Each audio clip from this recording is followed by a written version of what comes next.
मैं भी रानी चेन्नम्मा हूँ। मैं अकेली तो नहीं, आप भी बोलिए, मैं भी रानी चेन्नम्मा हूँ। मैं भी रानी चेन्नम्मा हूँ। तभी तो इस अभियान को सफलता मिलेगी। यहाँ बैठी हुई हर महिला एक बार पूरे जोर से बोले इस हॉल की आवाज। ये यहाँ बाहर से आए लोगों को नहीं पता, गांधी कैंप में स्थित है ये हॉल, तो पूरे गांधी कैंप में जानी चाहिए कि मैं भी रानी चेन्नम्मा हूँ। मैं भी रानी चेन्नम्मा हूँ।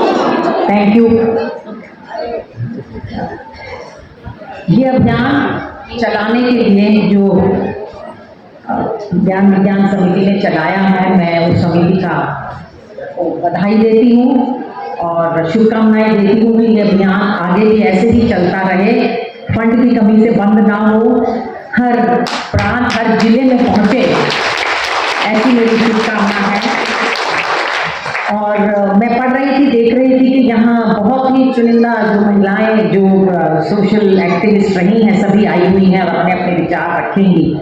हो सकता है यहाँ बैठी हुई बहुत सी महिलाएं उनको ना जानती हों, तो मैं एक बात उनसे कहना चाहती हूँ कि उन सभी ने बहुत साल मेहनत की है हर इशू को उठाने में, और महिलाओं के लिए और देश के और समाज के हित के लिए जो भी कोई समस्या आई उसको पुरजोर तरीके से उठाने में उनका बहुत योगदान रहा है। मैं नाम ना लेते हुए सभी का अभिनंदन करती हूँ, क्योंकि रोहतक मेरा शहर है, मेरी नगरी है, तो मेरा फर्ज बनता है मैं सभी का स्वागत करूं और धन्यवाद करूं कि आप लोग यहाँ आज आए। भारत की बात चल रही है। बहुत साल की गुलामी के बाद भारत आजाद हुआ था और आजादी से पहले ही कॉन्स्टिट्यूएंट असेंबली की स्थापना हो गई थी, संविधान निर्मात्री सभा, जिसमें उस समय 232 सदस्य थे। डॉक्टर राजेंद्र प्रसाद चेयरमैन थे, doctor Bhimrao Ambedkar drafting committee के चेयरमैन थे, और बहुत से उस समय के महान स्वतंत्रता सेनानी और बहुत से जो भी विचारक थे उन सभी को उसमें स्थान मिला था। मुझे लगता है कि मैं जरूर ये नमन करूं कि इस धरती से, रोहतक की धरती से भी चौधरी रणबीर सिंह उस निर्मात्री सभा के सदस्य थे, और मेरे को गौरव है कि मैं आज उनकी पुत्रवधू यहाँ इस मंच से भारत के बारे में बात कर रही हूँ। 2.5 साल की डेलिब्रेशंस, बहस विचार विमर्श के बाद भारत का संविधान तैयार हुआ था। कोई छोटी बात नहीं है। हर व्यक्ति ने वहां अपनी आजादी के साथ अभिव्यक्ति दी, हर विषय पे बहस हुई, तब जाके वो संविधान बना। और उसके बाद आने वाली सरकारों ने अब अपनी समझ के हिसाब से, उस संविधान के हिसाब से इस देश को चलाने की कोशिश भी की। जब ये देश आजाद हुआ तो अंग्रेज ये कह के छोड़ के गए थे, अंग्रेजों के साथ साथ बहुत से पश्चिमी देश, क्या सांप सपेरों का देश है, गोबर उपले का देश है, गाय वाला देश है, ये कैसे सरवाइव करेगा? छोटे छोटे नवाब और राजा अलग अलग राज करते हैं, ये देश नहीं चलेगा। मेरा नमन अपने उन सभी पूर्वजों को जिन्होंने ना केवल इस भारत को मजबूत बनाया, लेकिन ऐसी प्रजातांत्रिक प्रणाली दी कि ये देश आज तक मजबूती से चल रहा है। अब केवल प्रजातंत्र की सौगात ही नहीं दी, अमेरिका के साथ साथ तकरीबन उसके बराबर की पायदान पे आके खड़ा हो गया था हमारा भारत। लेकिन पिछले 10 साल में हमारी प्रजातांत्रिक व्यवस्था को बहुत गहरा आघात लगा है। पहले की सरकारों में भी जब भी कभी कोई अभिव्यक्ति की बात आई तो सारा सोशल एक्टिविस्ट समाज खड़ा हुआ कि नहीं, विचारों की, बोलने की स्वतंत्रता होनी चाहिए। लेकिन अब तो हालात ये हैं कि कोई सुरक्षित नहीं है। मैं कितने ही लोगों से मिलती हूँ जो ये कहते हैं कि हम परेशान तो हैं लेकिन हम बाहर जाके कह नहीं सकते क्योंकि व्यवस्था ऐसी है कि कोई सुरक्षित नहीं है। कितने दुर्भाग्य की बात है। एक देश जो आज़ाद हो गया और अपने आप को कहता है कि we are a democratic nation, वहाँ बोलने की आज़ादी नहीं है। ये बहुत दुखद बात है। पहले दशक में एक वैज्ञानिक सोच को आगे लेके चला गया था। उस सरकार ने बहुत वैज्ञानिक सोच के साथ, चाहे वो स्थापना IITs की हो, इसरो की हो, atomic institute, Bhabha atomic institute हो, IIMs हो, शिक्षा के क्षेत्र में, औद्योगिक क्षेत्र में, किसान के लिए इरिगेशन के क्षेत्र में एक बहुत अच्छी पटरी लाइन बिछाई थी कि ताकि हमारा देश प्रोग्रेसिव कहलाए और कहलाने भी लगा था। आज दुनिया में आईटी सेक्टर में हर जगह अच्छी पोस्ट पे इंडियंस बैठे हुए हैं।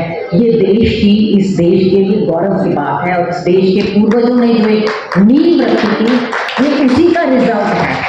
लेकिन आज हम क्या देख रहे हैं, वापस से हमारा देश, हमारे देश के नेता ऐसे ऐसे बयान दे देते हैं जिसमें कोई वैज्ञानिक तथ्य नहीं है। वो किसी प्रोग्रेसिव बात पे वोट नहीं मांगते आपसे। वो ये नहीं कहते कि हम आपका विकास करेंगे, वो ये नहीं कहते हम देश के विकास के लिए कोई संस्थान बनाएंगे। वो आपसे बात करते हैं नफरत की, जाति के नाम पे, धर्म के नाम पे। आज भी अगर इंडिया की पॉपुलेशन देखी जाए तो वर्ल्ड में 3rd या 4th नंबर पे मुस्लिम जो हैं हमारे देश में हैं। ऐसे देश में एक राजनीतिक पार्टी एक भी मुस्लिम को टिकट नहीं देती।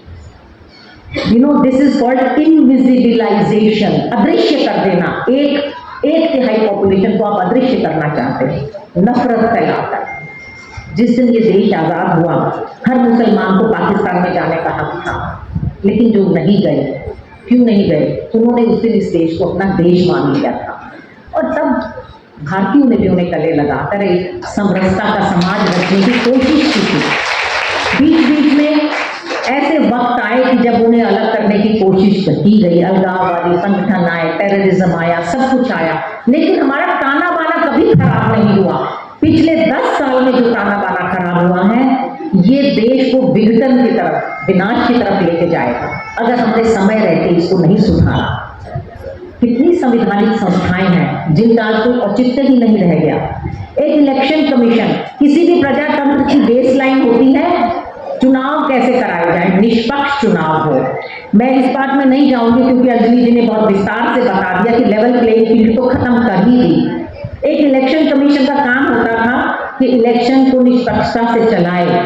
आज इलेक्शन कमीशन के मेंबर्स और चीफ इलेक्शन कमिश्नर बनाने के लिए जो कमेटी थी वो भी खत्म कर दी गई है, क्योंकि उसमें से चीफ जस्टिस ऑफ इंडिया को हटा दिया गया। केवल और केवल एक पार्टी के सदस्य बैठेंगे, अपनी मर्जी से चीफ इलेक्शन कमिश्नर बनेगा, बाकी इलेक्शन कमिश्नर बनेंगे।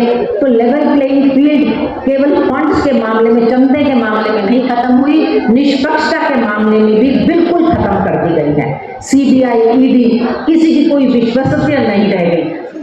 मैं तो बहुत ज्यादा सोशल मीडिया पे, मेरी एज ऐसी है, बहुत ज्यादा मैं सोशल मीडिया पे एक्टिव नहीं हूँ, पर फिर भी मैं देखती हूँ आजकल व्हाट्सएप पे मजाक बना हुआ है, एक बड़ा गाना पॉपुलर हुआ है, ये ईडी क्या है, ये ईडी। आप यहाँ बहनें बैठी हैं, पढ़े लिखे लोग बैठे हैं, तो 2-4 शायद मीडिया के साथी की हो, किसी को याद आता है 10 साल पहले आपने ईडी का नाम सुना हो? आज ये ईडी का जिन्न कहां से निकल के आया कि दिन और रात हर ऑपोजिशन लीडर के पीछे ईडी है। और उन वाली बात, बड़े बड़े कॉर्पोरेट हाउसेस के पीछे ईडी है। चंदा दो, छूट जाओ ऑपोजिशन वाले, बीजेपी ज्वाइन करो, वॉशिंग पाउडर निर्मा, सब केस खत्म। मैं नाम नहीं लूंगी क्योंकि ये राजनीतिक मंच नहीं है। कितने ही पॉलिटिकल लीडर्स ऐसे हैं जिन पे करोड़ों के केस थे, सीबीआई के और ईडी के, बीजेपी ज्वाइन करने के 2 या 3 महीने के अंदर वो खत्म कर दिए गए। ये आज का भारत है। ये कल्पना हमने नहीं की थी। ये देश आजाद हुआ, हम एक उन्नत वैज्ञानिक सोच रखने वाला प्रोग्रेसिव भारत चाहते थे। हम ऐसा भारत नहीं चाहते थे जहां गरीब और अमीर में इतना अंतर हो। अंजलि ने बताया सिर्फ 9 घरानों में सारी संपत्ति है, बाकी सब गरीबी रेखा के नीचे हैं। और फिर उनको क्या कहा जाता है, हम आपको 5 किलो अनाज दे तो रहे हैं, पेट भरो और चुप हो जाओ।